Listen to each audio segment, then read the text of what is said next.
Hey Soul Family, so thanks so much for being here again, another video. My name's Caitlin, and I just wanted to share more about a Bible verse that's been coming to my head about keeping no records of wrong, right? I feel like when I learned that verse, or when I used to read it, it would come across in a moral way, right? And I guess that's our journey. If you're on this channel, it's looking at the world and the Bible and everything from a moral standpoint, shifting to that spirituality, right? The energetic standpoint of how the world truly operates. And so in my personal life, I've been really embodying a lot, of course, embodying wealth, but also embodying love, embodying particular relationships. Relationships that are filled with love, that empathy, kindness, consideration, respect, loyalty, all the things, right? And so, of course, understanding first and foremost that I am these things, right? That everything is me and I am everyone. So I know I already have these things within me. And, holding that feeling of these traits and holding that fulfillment of these relationships, right? But where that can be tricky is when we see people doing quote unquote wrongs, right? When we think we've been wronged. And these are ideas, any record of wrong can hold us back from our spiritual inheritance.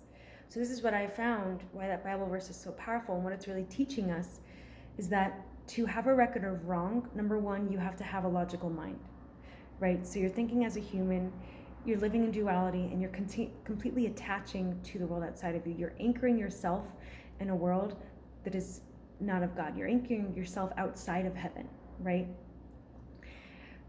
And so this is, the dark side of the ego, right? It's completely natural. There's nothing wrong with it. But if we do want spiritual inheritance, if we do want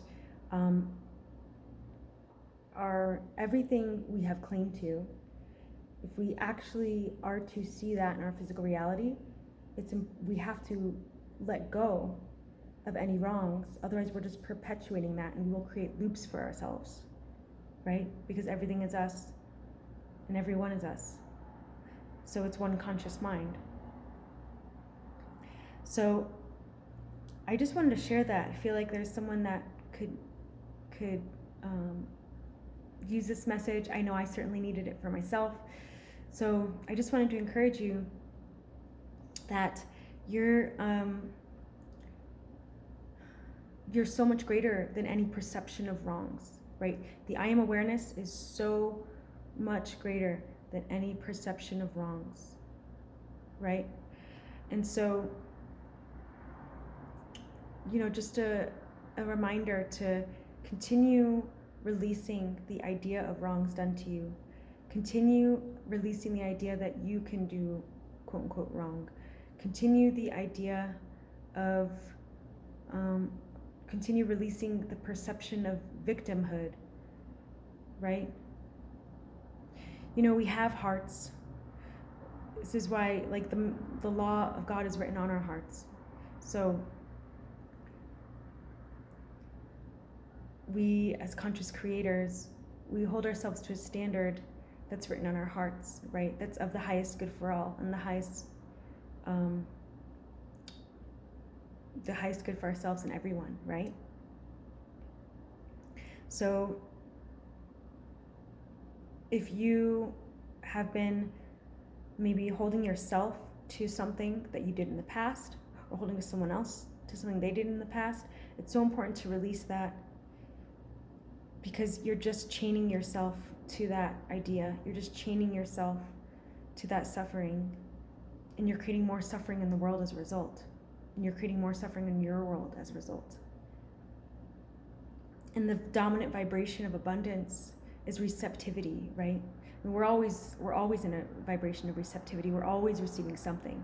That's why it's so important to keep our channels clear, to keep our pathways, especially in our hearts and minds, clear.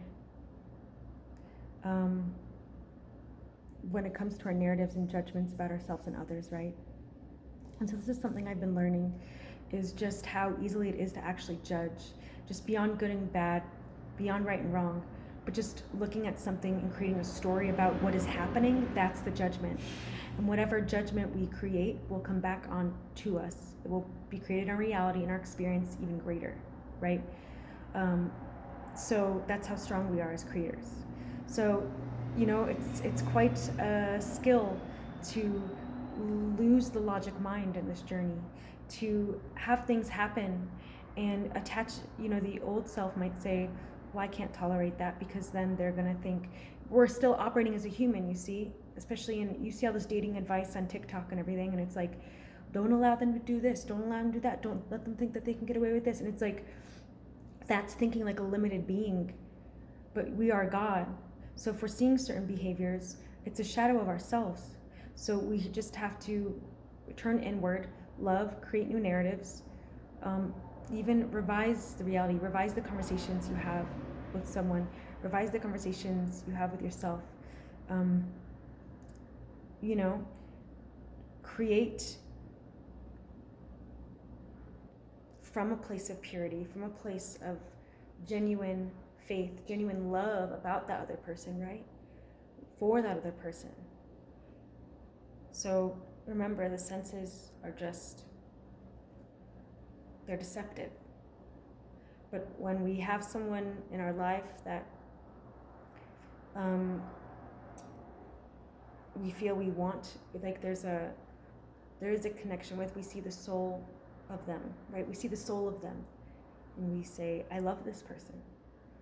I am unconditional love for this person, right? I think that's our natural state as we awaken. That's kind of our natural calling, is to be in that dominant vibration of unconditional love and learn how to clear out all the blocks and undo any conditioning saying that I have to like teach this person how to behave. I have to, if I don't act this way, then I'm not going to get this from this person, right? It's almost like just so much fear-based operating, right? Instead of unconditional love. So unconditional love is safe. You are covered in unconditional love. You are perfect in unconditional love, and so is everyone else, and everyone else is protected in unconditional love. And I understand that can be a hard thing to say when we've gone through things that the rational mind, has tried to protect us from after certain things. And if we let go of that rational mind, it's like, well, what do we have left? I'm exposed, I'm vulnerable, yes. But the logical mind will never give you freedom. The logical mind will never give you your spiritual inheritance. So just a reminder to remember who you are as a creator, to remember your divine authority, your divine freedom. And when you find yourself in that feeling of carefreeness, just like, wow, everything's perfect. Like if you ever find yourself in that heart space, right, sometimes it trickles in and out, just see how long you can stay there and practice returning to that. Instead of trying to correct other people's behavior or correct the circumstances or correct what's outside of you, turn back inward and remain at that carefree position. Everything's perfect. Everything's working out for me. I know you are love. I know you are compassion. I know you care about me. I know you respect me. I know I am respected. I know I am valued. I am irreplaceable. And just keep returning to that heart space. So all the energy that wants to go up to the logical mind and be busy and make you react, just go back to the heart space. Just be carefree again, like, it's okay. Just allow everything to be perfect as it is. Because what's out there is not real anyway. The only thing that's real, I'll wait for that to go by. The only thing that's real is what's inside you. Okay, so thanks for listening. I would love to hear how this resonated with you. If it did, what you're going through. Is there any way I can support you? I have my book, my email attached in the comments, and you can also reach out to me if you feel like you need support. I do work with people now, so all the best to you. Thanks for watching, and I'll see you next time.